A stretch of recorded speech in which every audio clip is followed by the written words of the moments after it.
شهر رمضان الذي أنزل فيه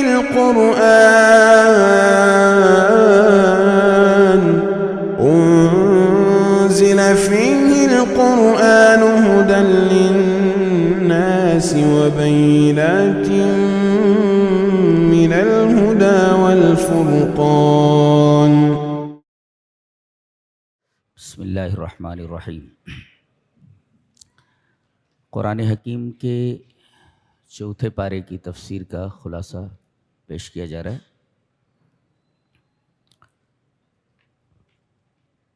ارشاد فرمایا گیا لن تنالوا البر حتى تنفقوا مما تحبون. تم بر کو نہیں پا سکتے یا تم بر کے مقام تک نہیں پہنچ سکتے جب تک کہ تم اپنا مال محبوب اللہ کی راہ میں نہ خرچ کرو. یہ بر کا کیا مطلب ہے؟ بر کو نہیں پہنچ سکتے. ما معنی البر؟ What is the meaning of بر؟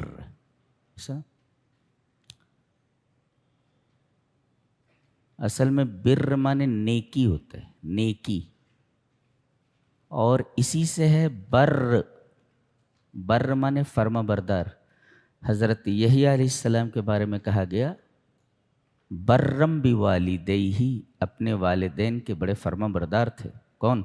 حضرت یحییٰ. برن، اور برن کے معنی ہوتا ہے نیک کے.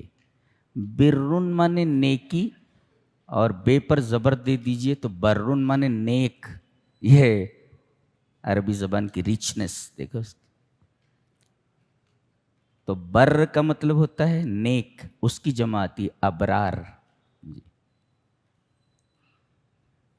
اس کا مطلب یہ ہوا کہ لن تصل درجۃ الابرار التي قال فيهم یا التي قال اللہ فيهم ان الابرار لفی نعیم حتی تنفقوا مما تحبون. یعنی تم ابرار کے درجے تک نہیں پہنچ سکتے، وہ ابرار جن کے بارے میں اللہ نے فرمایا ہے کہ ان الابرار لفی نعیم، کہ ابرار یہ جنت میں ہوں گے. پتہ یہ چلا کہ اگر جنت میں جانا ہے تو اپنا مال محبوب اللہ کی راہ میں خرچ کرو. تو ترتیب اس طرح کر لیں، جو اللہ کی راہ میں اپنا مال محبوب خرچ کرتا ہے وہ بر ہے، اور جو بر کے درجے پر پہنچ گیا اس کے لیے جنت ہے. لہذا جو آدمی اپنا مال محبوب اللہ کی راہ میں خرچ کرے وہ جنت میں ہے.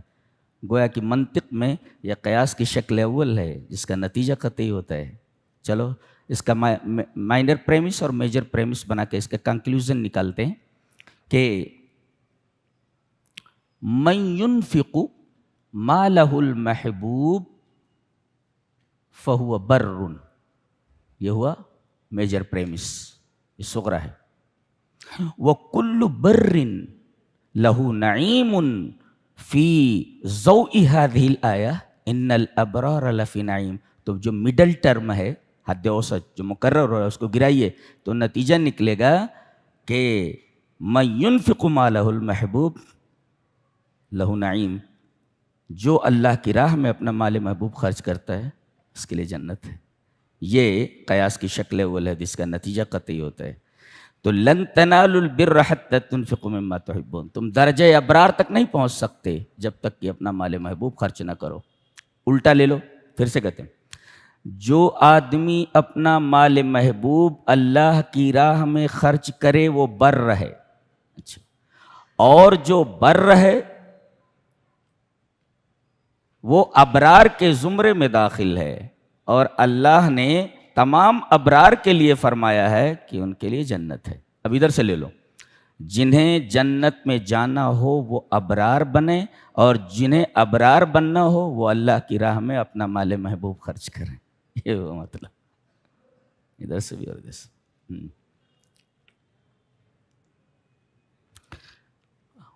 آگے بڑی شاندار بات کہی جا رہی ہے کہ وَكَيْفَ تَكْفُرُونَ وَأَنْتُمْ تُتْلَى عَلَيْكُمْ آيَاتُ اللَّهِ وَفِيكُمْ رَسُولُهُ. بہت غور سے سنیں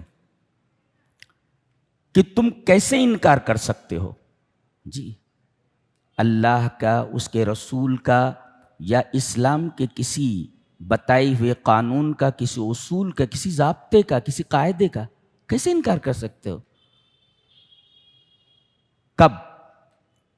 وَأَنْتُمْ تُتْلَى عَلَيْكُمْ آیَاتُ اللَّهِ، جبکہ تمہارے سامنے اللہ کی آیتیں تلاوت کی جاتی ہیں، وَفِيكُمْ رَسُولُهُ، اور تمہارے درمیان اللہ کا رسول ہے. کیا معلوم؟ معلوم یہ ہوا کہ افکار الالحاد تنمو عندما تقصر فی بث رسالت القرآن والسنت فی الناس. یہ ضابطہ ہے کہ اگر تم قرآن اور سنت کے پیغام کو پھیلانے میں کوتاہی کرو گے تو الحاد، ایتھیزم اور اسی طریقے سے جتنے بھی غلط افکار ہیں وہ پنپنے لگیں گے. یہ جو دنیا میں طرح طرح کے غلط افکار پنپ رہے ہیں، جنم لے رہے ہیں، ان کی بنیادی وجہ یہ ہے وَأَنْتُمْ تُتْلَى عَلَيْكُمْ آیَاتُ اللَّهِ وَفِيكُمْ رَسُولُهُ، کہ قرآن حکیم کو ان تک نہیں پہنچایا جا رہا ہے، عام نہیں کیا جا رہا ہے. بس کا مطلب ہوتا ہے سب تک پہنچا دینا. وَفِيكُمْ رَسُولُهُ، اور تمہارے درمیان اللہ کا رسول ہے، اس سے مراد سنت ہے. تو اگر قرآن اور سنت کے پیغام کو پہنچانے میں آپ کوتاہی کریں گے تو اس کوتاہی کا نتیجہ یہ ہوگا کہ الحاد کے جراثیم زمین سے نکلنا شروع ہو جائیں گے، نکلنے لگیں گے جی. تو افکار الالحاد تنمو عندما تقصر فی بث رسالت القرآن والسنت فی الناس. یہ بنیادی وجہ ہے اس کی، افکار الحاد کے پنپنے میں. غلط باتیں معاشرے میں کب پنپتی ہیں؟ جب قرآن اور سنت کو وہاں سے نکال لیا جائے. سوسائٹی کب خراب ہوتی ہے؟ جب قرآن اور سنت کا پیغام وہاں موجود نہیں ہوتا. گھر کیسے خراب ہوتا ہے؟ آئلی نظام کیسے برباد ہوتا ہے؟ اس کی بنیادی وجہ یہی ہے وَأَنْتُمْ تُتْلَى عَلَيْكُمْ آیَاتُ اللَّهِ وَفِيكُمْ رَسُولُهُ. ایک ضابطہ دیا گیا ہے زندگی کا، جی جینے کا، ایک گھر کے لیے، سوسائٹی کے لیے، ملک کے لیے، پوری دنیا کے لیے. یہ ایک پیغام ہے، اس پیغام کو عام کیا جائے. کیا؟ وَكَيْفَ تَكْفُرُونَ وَأَنْتُمْ تُتْلَى. انکار کی وجہ کیا ہے؟ وَكَيْفَ تَكْفُرُونَ، انکار کیسے کر سکتے ہو؟ وَأَنْتُمْ تُتْلَى، حال یہ ہے کہ تُتْلَى عَلَيْكُمْ آیَاتُ اللَّهِ وَفِيكُمْ رَسُولُهُ، کہ تمہارے سامنے اللہ کی آیات تلاوت کی جاتی ہیں اور تمہارے درمیان اللہ کا رسول موجود ہے. یعنی قرآن و سنت موجود ہونے کے باوجود تم کیسے انکار کر سکتے ہو؟ یہ جب موجود نہیں ہوں گے تب آدمی انکار کرتا ہے.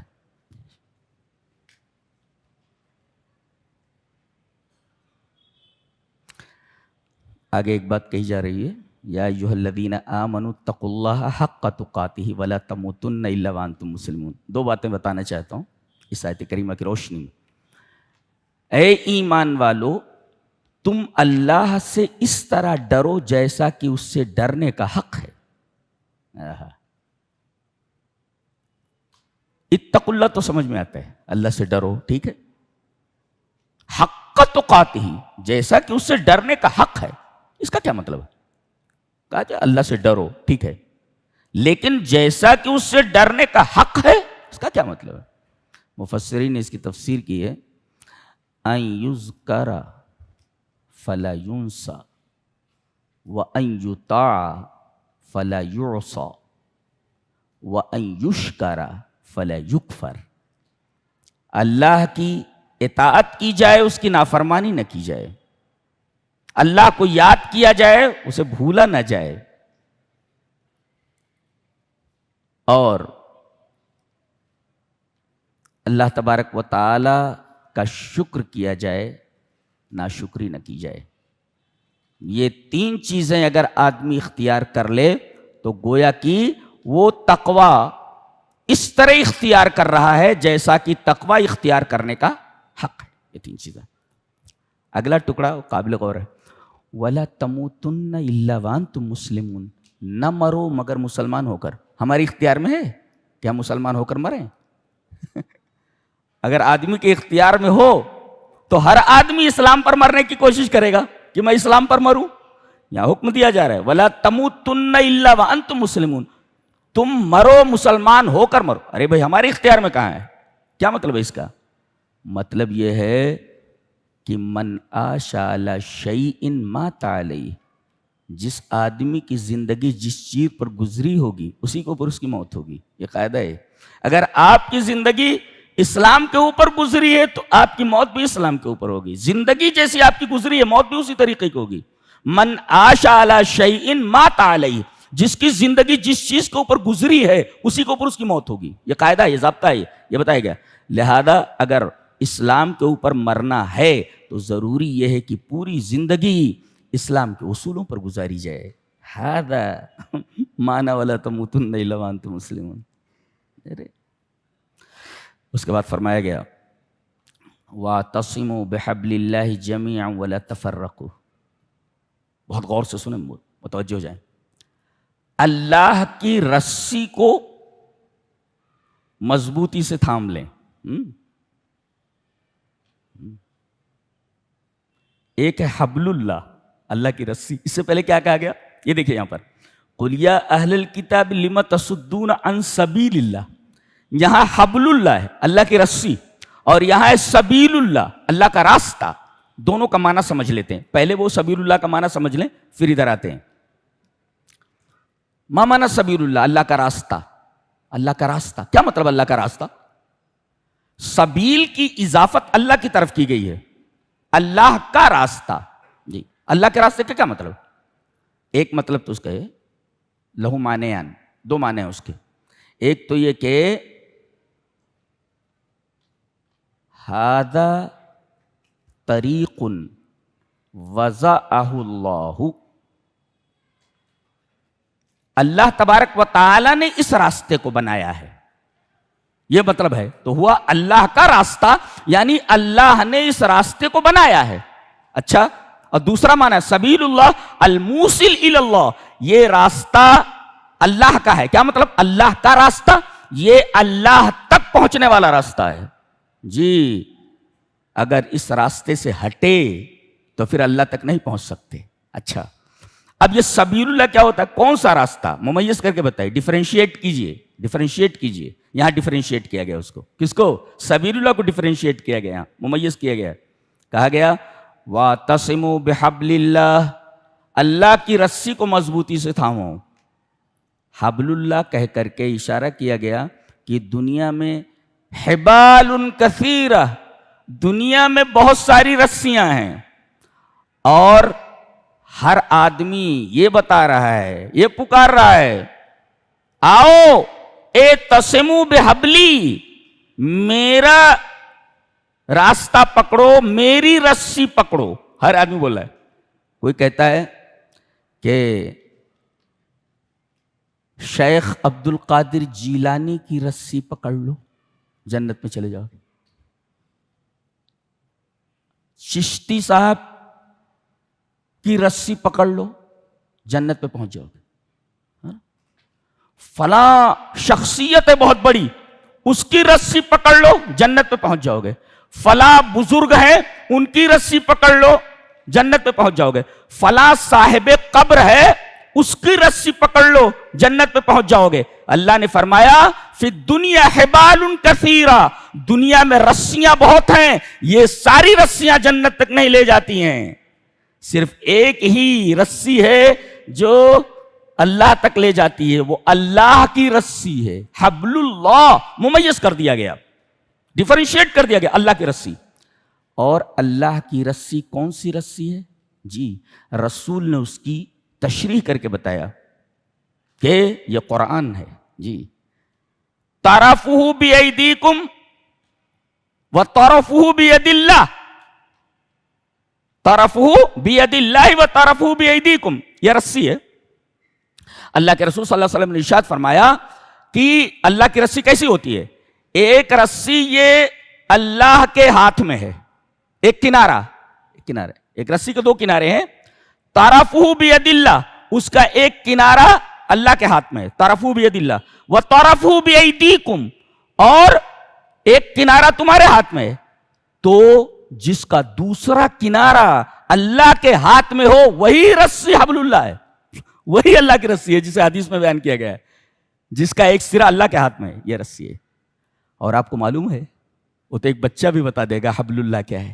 مثلا کوئی پھسلواں راستہ ہو، کوئی طریق زلیق ہو، کوئی پھسلواں راستہ ہو جس پر آدمی پھسل جاتا ہو، اب وہاں تک جانا ہے چڑھ کر کے، اور راستہ پھسلواں ہے، کیا کریں گے آپ؟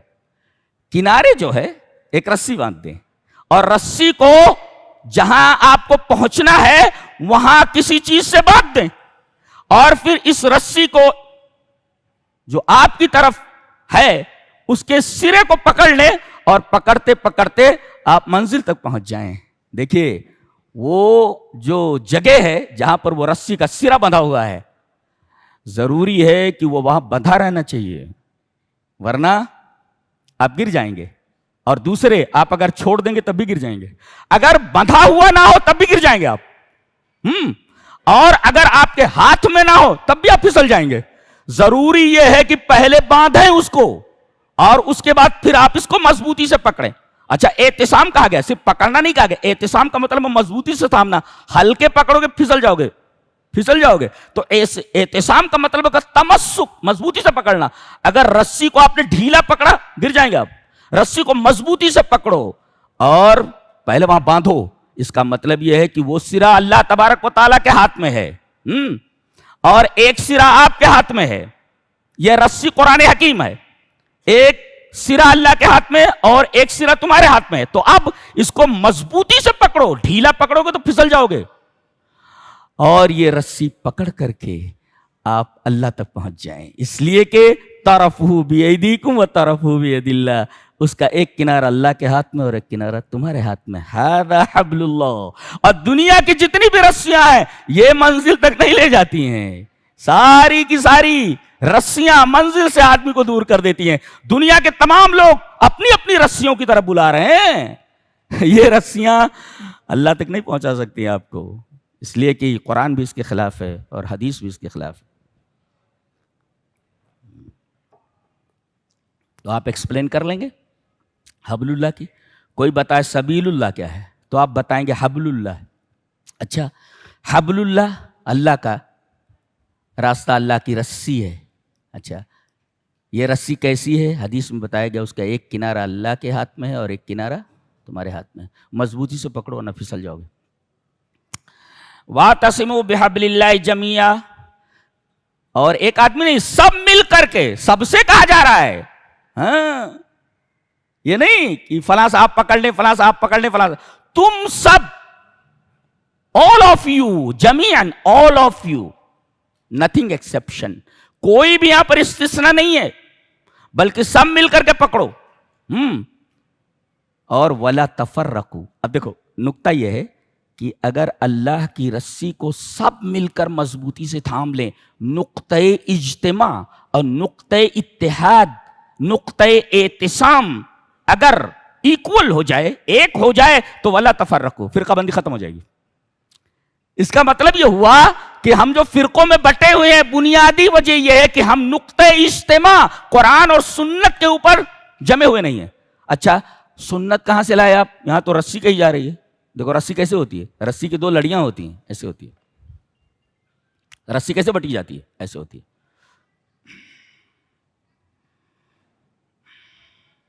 ایسے ہوتی ہے رسی، یہ رسی ہوتی ہے، یہ اس کی دو لڑیاں ہوتی ہیں، یہ قرآن ہے، یہ سنت ہے، ایک ٹیکسٹ ہے، اس کا ایکسپلینیشن ہے، ایک متن ہے، ایک شرح ہے، اس کی دونوں ایک دوسرے سے جدا نہیں ہو سکتے۔ متن اپنی شرح سے اور شرح اپنی متن سے کبھی جدا نہیں ہوتی۔ رسی دو لڑیوں کا نام ہے، لہذا رسالت القرآن و رسالت الحدیث کلاہما سیان، دونوں کے دونوں برابر ہیں، جی دونوں برابر ہیں۔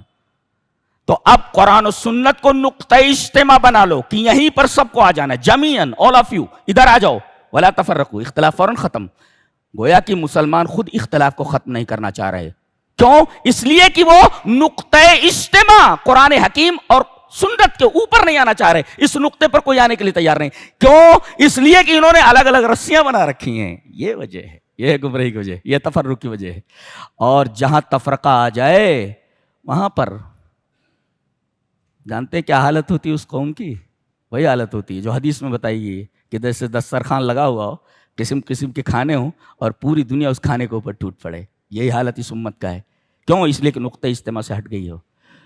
بہت بڑا قانون بتایا گیا ہے. یہ قانون ہے. یہ اعتصام بحبل اللہ جمیعا، آل آف یو، کوئی بھی ادھر ادھر نہ جائے، نقطۂ اجتماع پر جمع ہو جاؤ. ولا تفرقوا، تفرقہ فوراً ختم.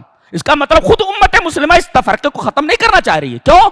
اس لیے کہ ان کے پاس الگ الگ رسیاں ہیں. یہ رسیاں کہاں سے آئیں؟ کس نے بنایا ان رسیوں کو؟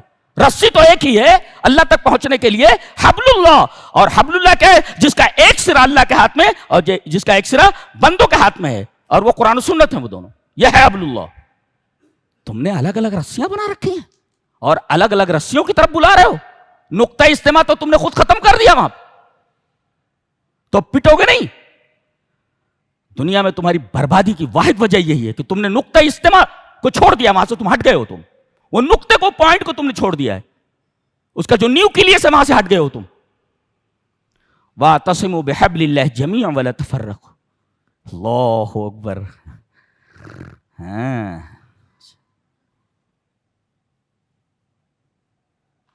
اچھا ایک نقطہ اور بتایا جا رہا، بڑا عجیب و غریب، کہ ٹھیک ہے ہماری رسی الگ ہے، ہماری رسی الگ ہے، ہماری رسی الگ ہے. یہ بہت پیاری بات کہنے جا رہا ہوں میں قرآن حکیم کی. یہ اس ٹکڑے کی روشنی میں بہت عجیب و غریب بات ہے. شاید آپ نے کہیں سنا نہ ہو. میں اپنی رسی پکڑے ہوئے ہوں. بھائی تم اپنی رسی پکڑے رہو. اے بھائی تم اپنی رسی پکڑو. اے بھیا تم اپنی رسی پکڑے رہو. تمام لوگ اپنی اپنی رسی پکڑے رہو اور پھر جمع ہو جاؤ. اللہ نے فرمایا ایسا نہیں ہوتا. یہ تو تم بدن جمع ہے، قلب جمع نہیں ہے. جی، اور نقطہ اتحاد کے لیے بدن کا جمع ہونا کافی نہیں ہے بلکہ دل کا جمع ہونا کافی ہے، ضروری ہے. اس لیے اللہ نے فرمایا فَأَلَّفَ بَيْنَ قُلُوبِكُمْ. تمہارے بدنوں کو نہیں، تمہارے دلوں کو اس نے جمع کر دیا ہے. اللہ اکبر. گویا کہ تَحْسَبُهُمْ جَمِيعًا وَقُلُوبُهُمْ شَتَّىٰ. تم سب بدن کے اعتبار سے دکھائی دیتے ہو کہ اکٹھے ہو جاؤ گے، لیکن تمہارے دل تو مختلف ہے نا. تب جب دل مختلف ہیں تو اتحاد نہیں ہوتا. جی، اگر بدن جمع ہو جائیں تو اتحاد نہیں ہوتا. حقیقی اتحاد کے لیے ضروری ہے کہ قلوب جمع ہوں. فَأَلَّفَ بَيْنَ قُلُوبِكُمْ. هذه نقطة عظیمہ. یہ بہت عجیب و غریب نقطہ ہے. سب اپنے اپنے مسلک پر ڈٹے رہو، سب اپنی اپنی رسیاں پکڑے رہو اور کہو ہم سب مسلمان ہیں، اور اب کیا کرتے ہیں ہم سب متحد ہو جاتے ہیں. لا لا لا لا لا. اصل اتحاد بدن کا نہیں، اصل اتحاد قلوب کا ہوتا ہے. دل جمع ہو جائیں. تحسبہم جمیعا وقلوبہم شتیٰ. منافقین نے کہا تھا یہودیوں سے ہم تمہارے ساتھ ہیں. ہاں، اللہ نے فرمایا تحسبہم جمیعا وقلوبہم شتیٰ. تم ان کے بدن کو جمع دیکھ رہے ہو لیکن ان کے دونوں کے دل الگ الگ ہیں.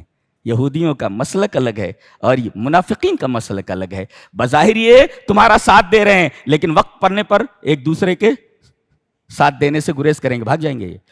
کتنی عجیب و غریب حقیقت بیان کی گئی ہے. اللہ.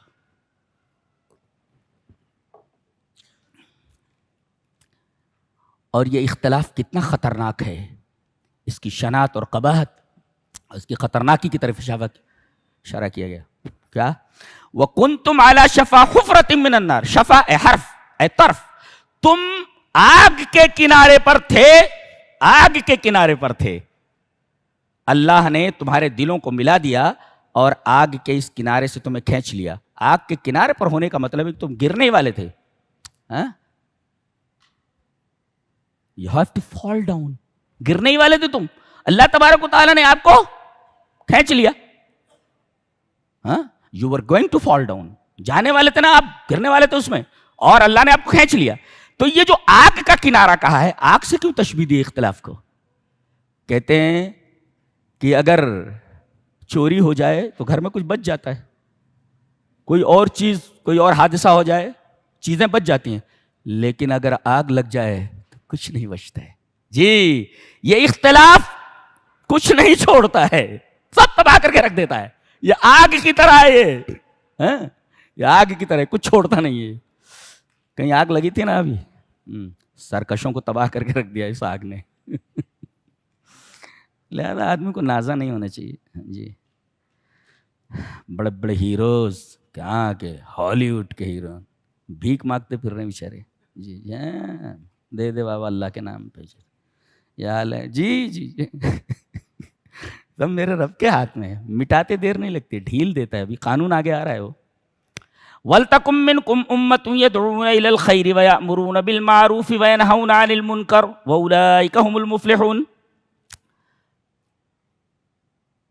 بتایا گیا کہ یہ اللہ کی رسی کو سارے لوگ مضبوطی سے تھامے رہیں, ڈھیلی نہ ہونے پائے. ڈھیلی نہ ہونے پائے. کیا کریں کہ ڈھیلی نہ ہو, اس کا طریقہ بتایا جا رہا ہے. کیا کتاب ہے. کوئی بھی شبہ ہوا فوراً شبہ کا جواب آگے بتایا جاتا ہے. کوئی طریقہ بتائیے کہ رسی کو ہم نے پکڑ لیا, اب یہ ڈھیلی نہ ہو, اس پر گریسپ جو ہے وہ مضبوط رہے, گرپ جو ہے وہ مضبوط رہے. کیسے, وجہ کیا ہے؟ کوئی ایسا طریقہ ہے کہ گرپ ڈھیلی نہ ہو؟ کہا کہ ہاں طریقہ ہے. وَلْتَكُن مِّنكُمْ أُمَّةٌ, تم میں سے ایک مخصوص جماعت ہونی چاہیے. امہ اے جماعت مخصصہ, اے جماعت مخصوصہ, ایک مخصوص جماعت مسلمانوں کی ایسی ہو جی یدعون الی الخیر, جو بھلائی کی دعوت دیتی رہے, ویامرون بالمعروف وینہون عن المنکر, جو بھلائی کا حکم دیتی رہے اور برائی سے روکتی رہے.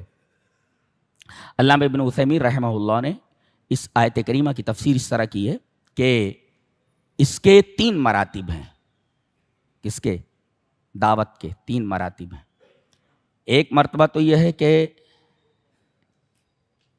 بلاؤ ان کو بھلائی کی طرف, خیر کی طرف. وہ بیان الامر بالمعروف والنہی عن المنکر, اور ان کو سمجھاؤ کہ یہ معروف ہے یہ منکر ہے. برابر ہے, ایک مرحلہ تو یہ ہے. اور دوسرے یہ ہے کہ امر بالمعروف والنہی عن المنکر, حکم دو یہ کرنا ہے, یہ برابر زبان سے. اور تیسرا ہے تغییر. ایک ہے زبان سے بول دینا اور ایک ہے نہیں کرنا ہی ہے. جیسے بادشاہ, یہ کام بادشاہ کا ہے, بادشاہ حاکم کا کام ہے. مثال دیتا ہوں, کچھ لوگ شراب پی رہے ہیں کسی جگہ پہ, مثال بڑی اچھی, یہ تینوں چیزیں آ جا رہی ہیں اس مثال میں. اس مثال کو یاد کرو, یہ تینوں باتیں سمجھ میں آئے, تینوں مراتب سمجھ میں آ جاتے ہیں. کچھ لوگ کہیں ایک جگہ پہ بیٹھ کر شراب پیتے ہیں. اب ایک صاحب جاتے ہیں اور ان سے کہتے ہیں کہ بھئی شراب مت پیو, ادھر آ جاؤ, شراب نہ پیو, آؤ مسجد کی طرف آ جاؤ یا فلاں جگہ آ جاؤ, کسی نیکی کی جگہ پر آ جاؤ. تو یہ آپ نے ان کو بھلائی کی طرف بلایا کہ یہ شراب پینا چھوڑ کر آؤ, ایک بھلائی کی جگہ ہے وہاں پر آپ کو بٹھا دیتے, چلیے وہاں قرآن کی تفسیر ہو رہی ہے, وہاں بیٹھ جائیے, شراب چھوڑ دیجیے. یہ تو آپ نے بھلائی کی طرف بلایا. یدعون الی الخیر, شراب پی رہے تھے, آپ نے لا کر کے انہیں نیکی کی جگہ پر بٹھا دیا. یہ یدعون الی الخیر, یہ بھلائی کی طرف بلانا ہوا. اور اب جب آ گئے تو اب امر مینس آرڈر, حکم دینا, یہ بھائی شراب پینا چھوڑ دو نا یار, شراب پینا چھوڑ دو نا یار. یہ دیکھیے دوسرا مرحلہ ہے امر بالمعروف والنہی عن المنکر کا. اور اس کے بعد یہ لوگ نہیں مانتے, پھر وہ جو MLA ہے, جو حاکم ہے, وہ ان کو ڈنڈے سے منواتا ہے, پیو, لٹکا دیتے ہیں الٹا لٹکا دیتے ہیں. یہ تیسرا مرحلہ ہے تغییر کا, یعنی بدل دینا اس کو. ہمارے جو اسلاف تھے وہ کبھی بھی امر بالمعروف اور نہی عن المنکر کے اندر سستی نہیں کرتے تھے. بادشاہ وقت ہے, خطبہ دے رہا ہے, بیٹھ کر کے جمعہ کا کھڑے ہو کر کے بول رہے ہیں انظروا الی ھذا الخبیث یخطب قاعدا, ارے اس خبیث کو دیکھو کہ وہ بیٹھ کر کے خطبہ دے رہا ہے.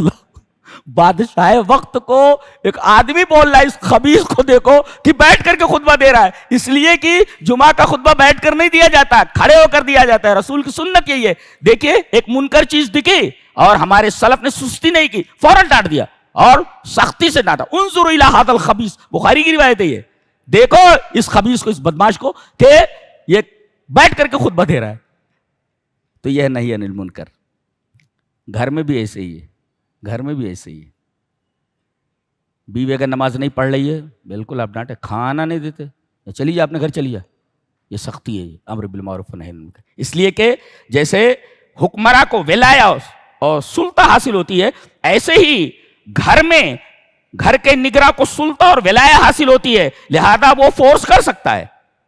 تو جو بلائے وہ داعی، اور جو سمجھائے وہ امر بالمعروف اور نہی عن المنکر کرنے والا، اور ایک تغییر کرنے والا زبردستی اس کو نافذ کرے. یہ قرآن کا قانون ہے، مان، نہیں تو نکل جائے یہاں سے. اللہ اکبر. آگے فرمایا گیا کنتم خیر امت اخرجت للناس تأمرون بالمعروف وتنہون عن المنکر. تم بہترین امت ہو. کیوں اور کس لیے؟ کس کے لیے ہو؟ تم بہترین امت ہو. کس کے لیے؟ اخرجت للناس، دنیا کے تمام لوگوں کے لیے ہو. اللہ، تمام دنیا کے لیے ہو. تم خالی اپنی کمیونٹی کے لیے نہیں ہے، اپنے مذہب کے لیے نہیں، پوری دنیا کے لیے ہو تم. یہ ہے تمہارا مقام. آج جو مسلموں اور غیر مسلموں کے درمیان جو نفرتوں کی ایک رفت ہے، ایک خلیج جو حائل ہے، اس کی بنیادی وجہ جانتے ہیں کیا ہے؟ یہی کہ آپ نے قرآن و سنت کو ان کے درمیان پھیلایا نہیں. آپ نے اسلام کو ان کے سامنے پیش نہیں کیا کہ اسلام اتنا بہترین مذہب ہے، اتنا شاندار مذہب ہے، اتنا شاندار مذہب. جانتے ہیں ابھی احمد آباد کے اندر ایک واقعہ ہو گیا ہے، ابھی آ رہا ہے وہ فیس بک وغیرہ کے اوپر. 2 منٹ پہلے، یعنی سورج غروب ہونے کے فوراً بعد انہوں نے اذان دے دیا، تو دوسرے مسلک کے لوگوں نے آ کر کے مسجد پر پتھراؤ کرنا شروع کر دیا، مارنے لگے لوگوں کو کہ تم ہمارا روزہ خراب کر رہے ہو. سوال یہ ہے کہ اس مسئلے کو بیٹھ کر حل کیا جائے کہ نبی نے کیا کہا ہے. نبی نے یہ کہا ہے کہ احتیاط یہاں نہیں ہے، بلکہ جیسے ہی سورج ڈوبے فوراً آپ افطار کریں. آپ 2-4 منٹ کا احتیاط کیوں برت رہے ہیں بھائی؟ ہم نہیں کرنا چاہ رہے، وہ ہم نہیں کرنا چاہے. تو یہ حدیث کے مطابق ہے یا حدیث کے خلاف ہے؟ کون حدیث کے مطابق کر رہا ہے اور کون حدیث کے خلاف کر رہا ہے؟ حدیث کی طرف نہیں آ رہے. وہی میں نے کہا نہیں، اختلاف کی وجہ کیا ہے؟ ابھی سامنے چل رہا ہے مسئلہ، وہ پتہ نہیں کتنے لوگ گرفتار ہوئے ہیں، FIR درج ہوئی ہیں سب. ایسا کیوں ہے؟ اس لیے کہ نقطۂ اجتماع چھوڑ دیا ہے تم نے. تو کنتم خیر امت اخرجت للناس، تم بہترین امت ہو. اخرجت للناس، تم دنیا کے تمام انسانوں کے لیے نکالے گئے ہو. تمہارا کام کیا ہے؟ تم بہترین امت ہو، یہ تمہارا سرٹیفکیٹ ہے جی، یہ تمہارا عہدہ ہے. ہو گیا، دے دیا گیا آپ کو. تمہارے کام کے تم کس کے لیے، یہ کتنے لوگوں کے لیے تم نکالے گئے ہو؟ بولے تمام دنیا کے لوگوں کے لیے. تمہیں کرنا کیا ہے دنیا کے لوگوں کے لیے؟ تأمرون بالمعروف وتنہون عن المنکر. دیکھیں ایک سرٹیفکیٹ ہے، اور سرٹیفکیٹ دینے کے بعد کہا گیا تمہیں ان سب کو ڈیل کرنا ہے. اچھا، یہ سرٹیفکیٹ ہے خیر امہ، تمہیں ڈیل کتنے لوگوں کو کرنا ہے؟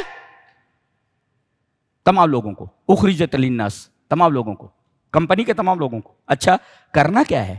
کیسے ڈیل کرنا ہے؟ ان کو کرنا کیا ہے؟ ان سے کیا کہنا ہے؟ بولے تأمرون بالمعروف وتنہون عن المنکر. یہ تو ایک عام سا قاعدہ ہے جسے ہم اپنی دکان میں، اپنی کمپنیوں میں دیکھتے ہیں. وہی ہے، تمام لوگوں کو آپ کو کنٹرول کرنا ہے، اس لیے کہ وہ عہدہ آپ کا کنٹرول کا ہے. اور ان کو کیا بتائیں گے آپ؟ جو کمپنی کے لائق، جو کمپنی کے مفاد میں جو چیزیں ہیں. تو کنتم خیر امت. اچھا، اب یہ آدمی جس کو خیر امت کی سرٹیفکیٹ دے دی گئی ہے، اگر یہ تأمرون بالمعروف وتنہون عن المنکر نہ کرے، کمپنی کے جو قوانین ہیں ان کو لوگوں کے سامنے نہ بیان کرے، تو کیا ہوگا؟ اس کو نکال دیا جائے گا. لہذا یہ خیر امت، یہ تأمرون بالمعروف کی وجہ سے وتنہون عن المنکر، یعنی سبب الخیریت ہوا الامر بالمعروف والنہی عن المنکر.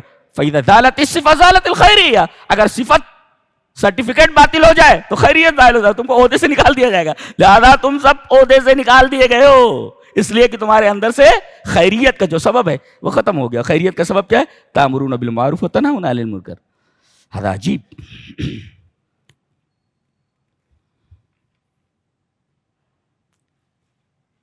ایک مثال بڑی پیاری ہے. اب پڑھے لکھے سب بیٹھے ہوئے ہیں الحمدللہ. کوئی میرے بازو میں لائر بیٹھا ہوا ہے، کوئی لا کیے ہوئے ہیں نا یہاں، کوئی انجینئر بیٹھا ہوا ہے سامنے، دیکھو سب کوالیفائڈ ہیں، سب بیٹھے ہوئے الحمدللہ جی. تو ایک بڑی ہی گہری بات ہے ان کے لیے. کہا گیا مثل ما ينفقون في هذه الحیات الدنیا كمثل ريح فيها سر اصابت حرث قوم ظلموا انفسهم فاهلكت. اللہ اکبر. ان لوگوں کی مثال جو خرچ کرتے ہیں اس دنیا میں لیکن اللہ کے لیے خرچ نہیں کرتے. مثال دیکھو کیسی ہے، شاندار مثال. کہتے کمثل ریح فیہا سر، ایک ہوا آئی، ہوا کے اندر سر ہے. سر کا مطلب صاد سے سر، صوت لہیب النار، آگ کے شعلے کی جو آواز ہوتی ہے. لکڑیاں بہت ساری ہوں اور آگ لگا دی جائے تو آگ چڑ چڑ چڑ چڑ چڑ چڑ، یہ جو چڑ چڑ کی آواز ہوتی ہے یہ صوت لہیب النار ہے.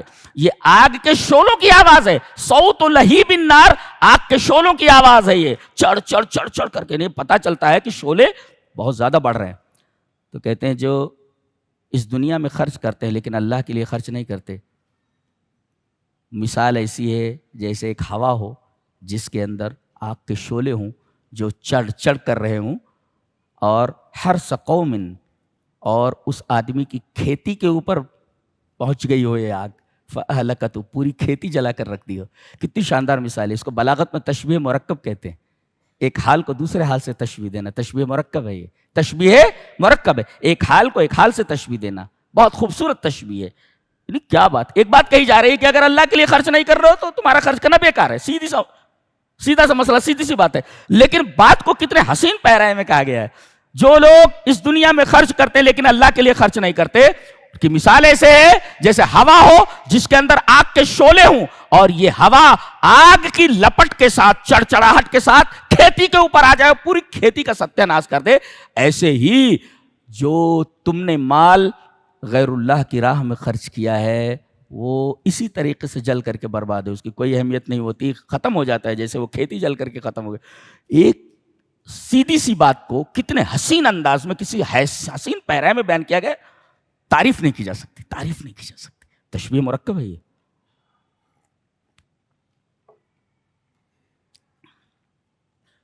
آگے بدر کا واقعہ ہے.